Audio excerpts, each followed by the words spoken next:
किसी भी बरकत के लिए कुछ चीजें लाजमी करना पड़ती हैं। जैसे कि एक अंधा फकीर राह के किनारे बैठा हुआ था, यीशु मसीह पास से गुजर रहे थे। यीशु मसीह उसको देख चुके थे। यीशु मसीह जानते थे ये फकीर बैठा है, ये अंधा है, ये लंगड़ा है। सारी चीजों को यीशु, क्योंकि उसके बिल्कुल पास से गुजरे थे। यीशु मसीह ने नहीं कहा कि इधर आ मैं तुझे शिफा दूं। यीशु मसीह ने उसको आवाज नहीं दी। यीशु मसीह अपनी तरतीब के मुताबिक चलते ही जा रहे थे। एक रूल था बरकत लेने का, और वो उस अंधे फकीर ने उस रूल को पूरा करना था। अगर अंधा फकीर चाहता है कि आज मेरी आंखें खुल जाएं, तो एक रूल है, एक कानून है जो उसको पूरा करना था। और वो कानून क्या था? यीशु मसीह को पुकारना। वो कानून क्या था? अगर वो अंधा फकीर चाहता है कि आज मुझे शिफा मिल जाए, तो एक रूल है उसके आगे जिसको उसने पूरा करना है। और वो रूल ये है कि यीशु मसीह जो जा रहे हैं वो उसको पुकारे, यीशु मसीह को आवाज दे, यीशु के आगे इल्तिजा करे, यीशु को बार बार पुकारे, बार बार मिन्नत करे कि ऐ खुदावंद मुझ पर रहम कर। अगर वो अंधा फकीर सिर्फ ये सोच कर बैठा रहे कि खुदावंद को मुझ पर तरस खाना चाहिए, तो ये उसकी गलती है। अगर वो ये सोच कर बैठा रहे कि खुदा खुद ही मेरी जरूरतों को जानता है, तो ये उसकी गलत फहमी है। एक रूल है उसके लिए जो उसको पूरा करना है। वो ये है कि बेशक यीशु उसके पास से गुजर रहे हैं, उसने आवाज देनी है तो काम होना है। उसने यीशु को पुकारना है तो यीशु ने जवाब देना है। उसने बोलना है तो उसके मसले हल होने हैं। उसने अपना काम, अपनी प्रॉब्लम खुदा के आगे बयान करनी है तो खुदा ने वो सुनना है। क्योंकि खुदा कहता है मुझे पुकार और मैं तुझे जवाब दूंगा। ये एक रूल है कलाम का। खुदा से बरकत लेने के लिए आपको कुछ रूल फॉलो करने होते हैं, पूरे करने होते हैं।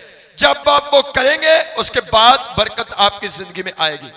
दुनिया के अंदर बड़े बड़े लोग जो बड़ी बड़ी वफादारियों के साथ, बड़ी बड़ी कुर्बानियों के साथ खुदा के साथ चल रहे हैं, लेकिन कुछ ऐसे रूल हैं जिनको उन्होंने फॉलो नहीं किया। कुछ खुदा के कलाम की खास बातें जिनको वो पूरा नहीं किया उन्होंने, और उसकी वजह से बड़ी प्रॉब्लम्स के अंदर रह गए। खुदा ने हर बरकत का एक कानून रखा हुआ है। अगर कोई बंदा उस रूल को पूरा करेगा, खुदा फौरन उसको आपके बैंक में जाते हो, आपके अपने ही पैसे होते हैं, लेकिन एक रूल है, आपने चेक लेके जाना है। चेक भी उन्होंने दिया, लेकिन एक रूल है, आपने उस पर लिखना है आपको क्या चाहिए। आपने उस पर लिखना है, आपने लिख के बताना। आप मुंह से भी कह सकते हो जी मेरे पैसे ही थे, पैसे मैंने दे दो, ऐसे नहीं है। एक रूल बनाया गया है। खुदा से बरकत लेने का एक रूल है। जब आप चर्च में आते हो, जब आप इधर बैठते हो, जब आपके लिए कहा जाता है कलाम मांगो, आपको जोर जोर से बोल के मांगना है। क्योंकि बाइबल कहती है जब भी कोई रास्ता ओपन होता है आपके लिए, जब भी कोई बरकत का दरवाजा आपके लिए खुलता है, उससे पहले खुदा आपसे कलाम करता है। जब आपके साथ कलाम होता है तो वो कलाम असल में एक ताले की चाबी होता है। वो कलाम जो आपको सुनाया जाता है वो एक ताले की चाबी है। जब आप कलाम सुनकर समझते हो तो समझ ले एक बरकत वाले दरवाजे के ताले की चाबी जो है वो आपको मिल गई है। ये कलाम जो आपको मिला ये एक चाबी है जिससे चाहो तो आप अपनी बरकत का दरवाजा ओपन कर सकते हो। कलाम आपकी जिंदगी के लिए अहम है, इसलिए कलाम से पहले कलाम मांगना जरूरी है। जितने लोग चर्च में आते हैं सब लोग तरक्की नहीं करते, कुछ लोग तरक्की करते हैं, और वो लोग वो वाले होते हैं जो दिल से कलाम मांग रहे हैं, जो कहा जाता है वो कर रहे हैं। उनको बोला आंखें बंद करो, कर ली, दुआ करो, कर ली, प्रस्तुत करो, कर ली, सब कुछ कर रहे हैं, खुदा देख रहे हैं, खुदा उनको देख रहे हैं कि ये सब कुछ मान रहे हैं, और खुदा फिर अपनी बरकत उन पर नाज़िल करता है। इसलिए अजीजों, अगर आप मांगोगे तो आपको मिल जाएगा। बोल रहे हैं, मांगोगे तो मिलेगा, पर अगर मांगोगे नहीं तो फिर मिलेगा भी नहीं। ये एक रूल है। अपना मसला तरतीब से खुदा के आगे बयान करो, अपनी प्रॉब्लम को तफसील के साथ शेयर करें। खुदा सुन रहा है, बेशक खुदा जानता है, लेकिन खुदा आपके मुंह से सुनना चाहता है। ये रूल है खुदा का। खुदा के कान आपकी दुआओं पर, खुदा सुनना चाहता है आप क्या कह रहे हो, खुदा सुनना चाहता है जो आप बोलते हो। इसलिए उसके कान तुम्हारी दुआओं पर लगे हुए हैं। कान कहां पर लगे हैं? दुआओं पर लगे हुए हैं। क्यों? क्योंकि वो सुनना चाहता है आप क्या कहते हो। खुदावंद आपके जुमलों को, आपके अल्फाज को सुनना चाहता है, और अगर आप नहीं बोलते हो,